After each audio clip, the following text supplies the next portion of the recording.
દાહોદથી મોટા સમાચાર છે। 6 વર્ષની બાળકી સાથે દુષ્કર્મ બાદ હત્યાનો કેસ સામે આવ્યો છે। 17 એપ્રિલે લીમખેડા વિશેષ અદાલત આ મુદ્દે ચુકાદો આપશે। સરકાર પક્ષે ઘટનાના માત્ર 12 દિવસમાં ગંભીરતાપૂર્વક ચાર્જશીટ દાખલ કરી છે। 150 સાક્ષી સહિતની બાબતોનો સમાવેશ કરી રાજ્ય સરકાર તરફથી કડક કાર્યવાહી કરવામાં આવી છે। બાળકી પર શાળાના આચાર્ય દ્વારા જ દુષ્કર્મ બાદ હત્યા કરવામાં આવી હોવાની વિગતો છે। રાજ્ય સરકાર તરફથી વિશેષ સરકારી વકીલ અમિત નાયરે આરોપીને ફાંસીની સજાની માંગ કરી છે। વિશેષ પોક્સો કોર્ટમાં રાજ્ય સરકારે કોર્ટમાં ગુનાની ગંભીરતા જોઈ માંગ કરી છે। દુષ્કર્મ બાદ રાજ્યભરમાં ઘટના અંગે રોષ જોવા મળી રહ્યો છે। વધુ માહિતી મેળવીશું। સંવાદદાતા જયેશ ફોન લાઈન ઉપર જોડાઈ ચૂક્યા છે।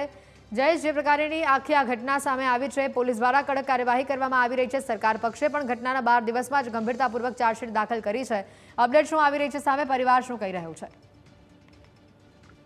હેતુ દાહોદમાં જે 6 વર્ષની બાળકી સાથે છે તે શાળાના આચાર્ય દ્વારા દુષ્કર્મ આચરવામાં આવ્યું હતું ને ત્યારબાદ છે તેની હત્યા કરવામાં આવી હતી ને એ સમગ્ર ઘટના સામે આવી ત્યારે સમગ્ર રાજ્યમાં છે તે રોષ જોવા મળી રહ્યો હતો ને ત્યારબાદ સરકારે કડક કાર્યવાહીની છે તે ખાતરી આપી હતી ને દરમિયાન સરકાર દ્વારા છે તે માત્ર 12 દિવસમાં જ ચાર્જશીટ છે તે પણ દાખલ કરી દેવામાં આવી હતી અને 150 સાક્ષી સહિતની બાબતોનો સમાવેશ છે તે કરવામાં આવ્યો ને કડક કાર્યવાહીનો દાખલો છે તે સરકાર દ્વારા બેસાડવામાં આવ્યો હતો। ત્યારે હવે રાજ્ય સરકાર તરફથી જે વિશેષ સરકારી વકીલ અમિત નાયરની નિમણૂક કરવામાં આવી હતી તેવું તેમના દ્વારા છે તે આરોપીને ફાંસીની સજાની છે તે માંગ કરવામાં આવી છે। વિશેષ પોક્સો કોર્ટમાં છે તે રાજ્ય સરકારે જે ગુનાની ગંભીરતા છે તેને ધ્યાને રાખી અને આરોપીને ફાંસીની સજાની છે તે માંગ કરી છે। ત્યારે 17 એપ્રિલના રોજ જે લીમખેડા વિશેષ અદાલત છે તે આ સમગ્ર મામલે ચુકાદો આપશે।